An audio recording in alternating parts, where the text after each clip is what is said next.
नमस्कार दोस्तों, आप देख रहे हैं न्यू रॉयल कहानियाँ। और आज की कहानी बहुत ही शिक्षाप्रद व प्रेरणादायक है। दोस्तों, पुराने ज़माने में किसी नगरी में ज्ञानचंद नाम का एक सेठ रहता था। वह बहुत दयालु था। हमेशा उसने दूसरों की मदद की।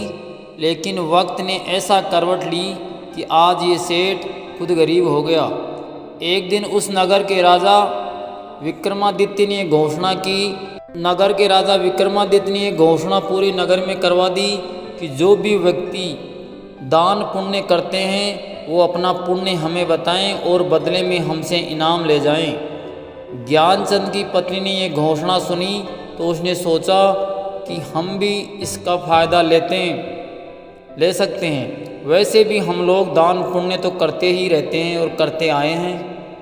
ज्ञानचंद ने जब राजा की घोषणा सुनी तो उसने निश्चय किया कि वह भी राजा के पास जाएगा और अपने दान पुण्य के बारे में बताएगा। अगले दिन ज्ञानचंद की पत्नी ने ज्ञानचंद को जाने से पहले एक टिप्पणी में खाना दे दिया जिसमें 4 रोटी थी। उसने कहा कि रास्ते में भूख लगेगी तो खा लेना। ज्ञानचंद राज दरबार की तरफ चल दिया। चलते चलते उसे थकान लग गई तथा भूख भी लग गई, तो वह पेड़ के नीचे ज्ञानचंद बैठ गया।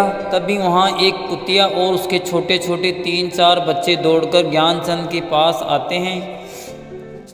कुतिया ज्ञानचंद को देखकर अपनी पूंछ हिलाने लगती है। ऐसा लग रहा था कि बेचारी बहुत भूखी हो और खाना मांग रही हो। ज्ञानचंद को उस कुतिया पर दया आ गई। उसने 2 रोटी निकाली और उन कुत्तियों को दे दिया। वह काफ़ी भूखी थी, इसलिए उसने जल्दी से उन रोटियों को खा लिया। फिर भी उसकी भूख नहीं मिटी और वह फिर से ज्ञानचंद को देखते हुए अपनी पूंछ हिलाने लगती। ज्ञानचंद सोचता कि लगता है अभी इनका पेट नहीं भरा, इसके 4 बच्चे भी हैं जो इनका दूध भी पीते होंगे। ये सोचकर ज्ञानचंद ने बाकी बची 2 रोटियां भी उन कुत्तियों को दे दिया।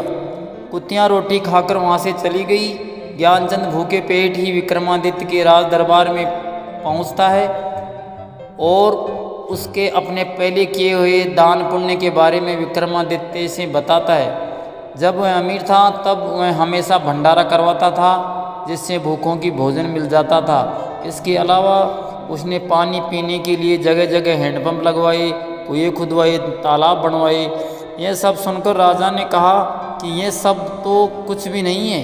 यदि आपने और कोई दान पुण्य किया हो तो उसे बताइए। ज्ञानचंद बोले।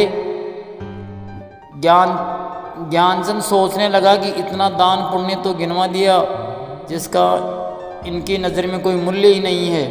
ज्ञानचंद ने विक्रमादित्य से कहा कि इसके अलावा हमने कोई दान पुण्य नहीं किया है, अब हमें चलने की आज्ञा दे। तभी विक्रमादित्य का एक सैनिक आता है और विक्रमादित्य को सुबह वाले दान पुण्य के बारे में बताता है। विक्रमादित्य ने ज्ञानचंद से कहा कि रुको, आज सुबह जब आप हमारे दरबार में आ रहे थे तभी आपने रास्ते में एक कुतिया को 4 रोटी खिलाई थी। ज्ञानचंद ने कहा हाँ, खिलाई तो थी।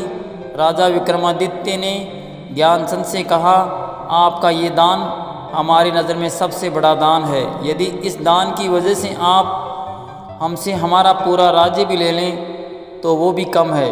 ज्ञानचंद ने विक्रमादित्य से कहा कि हे राजन, अब मैं समझ गया कि कभी भी दान पुण्य करके उसका डिठोरा नहीं पीटना चाहिए, नहीं तो उसका कोई लाभ नहीं मिलता है। दान पुण्य करके उसे भूल जाना चाहिए। राजा ने ज्ञानचंद से कहा कि सेठ जी, आप बिल्कुल सही कह रहे हैं। आपने हमें जो भी दान पुण्य गिनवाए हैं उसमें यानी कि आपका अहंकार छुपा हुआ था। ऐसा करने से दान का कोई मतलब नहीं रह जाता है। तो आज आपने दान किया था, उस दान करने के बाद आप उसे भूल गए थे, इसलिए हमारी नज़र ये आपका सबसे बड़ा दान है। इतना कहने के बाद राजा विक्रमादित्य ने ज्ञानचंद को बहुत सा धन दौलत, हीरे जवाहरात दान देकर उन्हें विदा किया।